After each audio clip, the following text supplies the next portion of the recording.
بڑی اچھی نشست ہماری یہ چل رہی ہے جی۔ اور بہت ہی سلگتے ہوئے موضوعات ہیں، اور آپ جیسی شخصیت جب ساتھ میں ہیں تو جی چاہتا ہے کہ اور کھل کر سوالات کیے جائیں، تاکہ ہمارے یہ نیو جنریشن کو معلوم ہو کہ اسلام کے اندر کتنی کھلی چیزیں ہیں اور کتنا اس کا دائرہ وسیع ہے، اور کتنے اعتبار سے یہ سیاسی اور سماجی دونوں کو بیلنس کرتے ہوئے لے کر چلتا ہے۔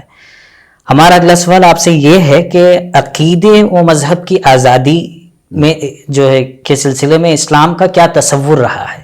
جی جی، بہت اچھا سوال ہے، اور آج کے حالات میں اس طرح کی باتیں ہم تک پہنچنی چاہیے لوگوں تک۔ بنیادی طور پر اسلام کس کو کہتے ہیں پہلے یہ سمجھنا چاہیے۔ اسلام نام ہے دل سے اللہ کو ایک ماننا، جی زبان سے اس کا اقرار کرنا، اور اپنے عمل سے اس کا اظہار کرنا۔ جی یہ تین چیزیں جب پائی جاتی ہیں تبھی اسلام ہوتا ہے، اس کے بغیر اسلام قابل قبول نہیں ہے۔ جی ایک بات، اب اس کو سامنے رکھ کر، اس ڈیفینیشن کو سامنے رکھ کر اگر کوئی آدمی اندازہ لگائے اس اعتراض کا جو عام طور پر کیا جاتا ہے کہ اسلام نے بزور شمشیر اور دباؤ کی بنیاد پر، جبر استبداد کی بنیاد پر لوگوں کو اسلام قبول کروایا ہے، تو بتائیے یہ کتنی نامعقول بات ہوگی۔ بالکل، یعنی اسلام کی ڈیفینیشن کے باہر ہے یہ بات کہ انسان صرف ظاہر سے اظہار کرے، دل سے نہ مانے۔ جی اسلام مکمل ہی ہوتا ہے، پہلے اس کا آغاز دل سے ہوتا ہے، پھر زبان سے، پھر اعمال سے، ایکشن سے۔ جی تو اس ڈیفینیشن کو سامنے رکھا جائے، اور اسی کی روشنی میں اللہ کے رسول صلی اللہ علیہ وسلم نے اپنی پوری دعوت کو زمین پر نافذ کیا۔ مکہ میں اور مدینہ کی زندگی کا پورا مطالعہ کریں، قرآن مجید کی تعلیمات دیکھ لیں تو لا اکراہ فی الدین، قرآن نے پوری انسانی تاریخ میں سب سے پہلے یہ تصور دیا کہ دین میں کوئی زور زبردستی نہیں ہے، ہر ایک اپنے اپنے عقیدے کے لیے آزاد ہوگا۔ جی ورنہ اس سے پہلے یہ تھا کہ ہر انسان اپنے بادشاہ، اپنے رولر یا جو راجہ ہوتا تھا اس کے دھرم کا پیروکار ہوتا تھا، اس کو فالو کرتا تھا۔ یہ ریتی رواج تھا پوری دنیا میں، ہر سویلائزیشن میں۔ رسول اللہ صلی اللہ علیہ وسلم نے ان چیزوں کو توڑا، ان زنجیروں کو توڑ کر آزادی دی انسان کو، اور اعلان کر دیا گیا لا اکراہ فی الدین، دین میں کوئی زبردستی نہیں ہے۔ اسی طرح اللہ کے رسول صلی اللہ علیہ وسلم کو مخاطب کر کے کہا لست علیہم بمسیطر، آپ ان پر جو ہے زور زبردستی کے لیے نہیں بھیجے گئے نا، آپ کو اس کا حق ہے۔ جی ٹھیک ہے، تو یہ بات صاف کر دی گئی۔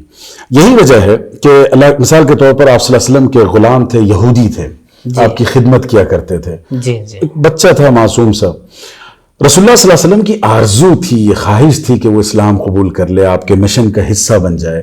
جو شخص آپ کو جسمانی راحت پہنچاتا تھا، آپ صلی اللہ علیہ وسلم چاہتے تھے کہ وہ دنیا آخرت کی راحت سے بہرور ہو۔ تو آپ صلی اللہ علیہ وسلم نے ہمیشہ اس کو چاہا کہ اس کو دعوت دی، لیکن انہوں نے قبول نہیں کیا۔ اخیر وقت میں جب وہ بیمار تھے تو آپ صلی اللہ علیہ وسلم ان کے ساتھ اتنا اچھا معاملہ کرتے تھے، بیہیویئر، کہ آپ ان کی عیادت کے لیے گئے۔ جی اس سے ہمیں پتہ چلتا ہے کہ ہمارے گھر میں جو کام کاج کرنے والے ہوں، ملازم ہوں، ہم ان کی عیادت کریں، اگر وہ بیمار ہوں مزاج پرسی کریں، ان کے گھر جائیں، خیریت عافیت لیں، یہ بھی سنت ہے رسول اللہ صلی اللہ علیہ وسلم کی۔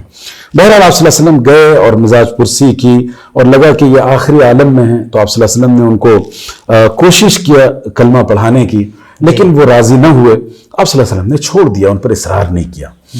تو یہ ایک بہت اہم واقعہ ہے جس میں رسول اللہ صلی اللہ علیہ وسلم ان کے آقا تھے، آپ صلی اللہ علیہ وسلم ان کے مالک تھے، ان کے نان نفقہ برداشت کیا کرتے تھے اور ان سے محبت بھی رکھتے تھے، لیکن ان سب کے باوجود، اتھارٹی ہونے کے باوجود، آپ صلی اللہ علیہ وسلم نے ان پر زور زبردستی نہیں کی۔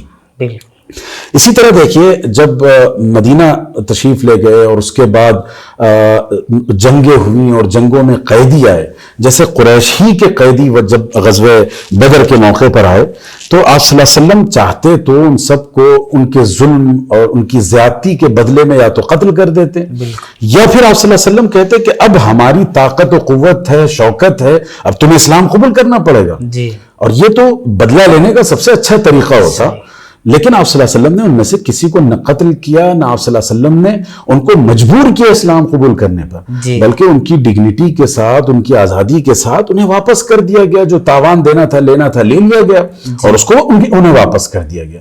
تو سب سے زیادہ زور تو انسان کا قیدیوں پر ہوتا ہے۔ آج کی دنیا میں جو قیدی ہوتے ہیں ان کو استعمال کیا جاتا ہے اپنے مقاصد کے لیے، اپنے کاز کے لیے، اپنے مشن کے لیے۔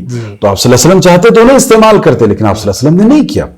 اسی طریقے سے جب مکہ فتح ہوا اور وہ مکہ جہاں سے آپ صلی اللہ علیہ وسلم کو نکالا گیا تھا، بے وطن کیا گیا تھا، اور جہاں سے چشم تر کے ساتھ آپ صلی اللہ علیہ وسلم، ٹوٹے ہوئے دل کے ساتھ آپ صلی اللہ علیہ وسلم لوٹے تھے، گئے تھے، جی اس مکہ کو فتح کیا تو آپ صلی اللہ علیہ وسلم نے نہ ابو سفیان کو، نہ کسی لیڈر کو، نہ کسی عام انسان کو، کسی کو مجبور نہیں کیا کہ تم اسلام قبول کر لو. سبوں کو آزادی دی، پیس دیا، ان کو جینے کی آزادی دی، سیکورٹی فراہم کی، ان کی جان کی شیورٹی عطا کی. تو یہ رسول اللہ صلی اللہ علیہ وسلم کا مزاج رہا. تو کبھی بھی اسلام نے مطلب مذہبی آزادی کو زگ نہیں پہنچایا. اور اس کی وہ زندہ ایک اور مثال آپ ایڈ کر لیں. مدینہ میں جب آپ صلی اللہ علیہ وسلم بحیثیت رولر اور first man of the Islamic state کی حیثیت سے تھے، تو وہاں یہ جو ڈائیورسٹی تھی، یہ جو تنوع تھا کہ مسلمان بھی ہیں، یہود بھی ہیں، اور جناب مشرک بھی ہیں، اور اس کے بعد پھر منافقین کا ایک ٹولہ جنم لیا، ٹھیک ہے، تو آپ صلی اللہ علیہ وسلم کیوں ٹالریٹ کرتے؟ لیکن آپ صلی اللہ علیہ وسلم نے مذہبی آزادی کی شیورٹی عطا کی. اور جو ٹریٹی آف مدینہ ہے اس کا مطالعہ کریں تو اس میں صاف صاف یہ بات لکھی ہے کہ ہر انسان اپنے مذہب پر عمل کرنے میں آزاد ہوگا. اور یہ جو کانسٹیٹیوشن بنایا گیا ہے اس یعنی کہ 1500 سال پہلے اس وقت دنیا میں اس کا تصور نہیں تھا. یہ لوگ سوچ نہیں سکتے تھے کہ ڈیفرنسز کو قبول کیا جائے گا، الگ الگ فیتھ اور الگ الگ ریلیجن کے ماننے والے اور دھرم کو قبول کرنے والے ایک دوسرے کے ساتھ مل کر رہیں گے. اس وقت رسول اللہ صلی اللہ علیہ وسلم نے یہ زندہ مثال پیش کی، اور یہی چیز آگے تک باقی رہی. اور آپ جانتے ہیں حضور صلی اللہ علیہ وسلم جب اس دنیا سے رخصت ہوئے اس وقت بھی مدینہ میں یہودی تھے. اس وقت بھی مدینہ میں یہودی تھے. حضرت ابو بکر کے دور میں تھے، حضرت عمر کے دور میں وہ لوگ پھر دوسری جگہ دوسرے علاقے منتقل ہوئے. اور اسی طرح آزادی کی، مذہبی آزادی کی ایک اور جو بنیاد ہے وہ ہے مذہبی شخصیات کا احترام کرنا. جو کسی بھی مذہب کے لیے، دھرم کے لیے مقدس شخصیتیں ہیں ان کا احترام کیا جائے. اب رسول اللہ صلی اللہ علیہ وسلم، قرآن مجید نے صاحب کہہ دیا لا تسبوا الذین يدعون من دون اللہ، ان خداؤں کو، ان معبودوں کو جو اسلام کے مطابق جھوٹے ہیں، ان کی پوجا، ان کی پرستش کرنا جائز نہیں ہے. لیکن پھر بھی اسلام قرآن کہتا ہے کہ ان کو گالی گلوچ نہ کرو. بالکل ٹھیک ہے، یہ اسلام نے پیغام دیا.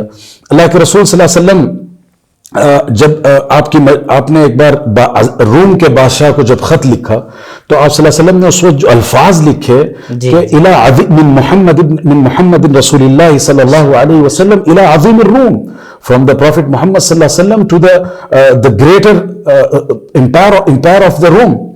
تو یہ گریٹ کا لفظ استعمال کیا، عظیم کا. بعض لوگوں نے کہا کہ حضور اس نے اسلام قبول نہیں کیا، آپ کیسے اس کو گریٹ لکھ رہے ہیں؟ تو آپ صلی اللہ علیہ وسلم نے فرمایا اس کے لوگ اس کا احترام کرتے ہیں، اس لیے ہمیں بھی اسی لقب سے یاد کرنا چاہیے. تو یہ جو رومن امپائر کے جو رولرز ہوتے تھے وہ خود مذہبی شخصیت بھی ہوا کرتی تھی، اور ان کو دونوں سیاسی اور مذہبی دونوں عقیدت سے دیکھا جاتا تھا. تو آپ صلی اللہ علیہ وسلم نے ان کا احترام کیا. حضرت عمر نے جب بیت المقدس فتح کی اور اس کے بعد وہاں کے مختلف چرچوں میں ان کو بلایا گیا، ایک جگہ بیٹھ کر معاہدہ نامہ لکھا جا رہا تھا، تو اس وقت حضرت عمر سے نماز کا وقت ہو گیا، وہ باہر جانے لگے. تو وہاں کے جو پادری تھے، پاسٹرز تھے، انہوں نے کہا آپ یہی نماز پڑھ لیجئے. تو ان کی خواہش اور اصرار پر حضرت عمر نے نماز بھی پڑھی، اور اس کے بعد ان کو ایک ڈاکومنٹ لکھ کر دیا کہ آگے چل کر کوئی شخص اس چرچ کو مسجد نہ بنا دے، اس وجہ کر کے ان کے خلیفہ نے یہاں نماز پڑھی تھی. یہ مطلب پوری اسلامی تاریخ میں مذہبی آزادی کے حوالے سے. تو اس میں بنیادی طور پر جو چیزیں ہیں، ہر مذہب کے لوگوں کو اپنے مذہب پر عمل کی اجازت اور گنجائش ہوگی، اس پر ہمیں نکیر کرنے کی کا اختیار نہیں ہے. ہمارے فقہ میں، اسلامک جو فقہ ہے، شریعہ لا ہے، اس میں یہ تک لکھا گیا ہے کہ اگر غیر مسلموں کے پاس ان کی شریعت میں بھانجی سے اور بہن سے نکاح کرنا جائز ہے تو ہمیں اس پر آبجیکشن کرنے کا حق نہیں ہوگا.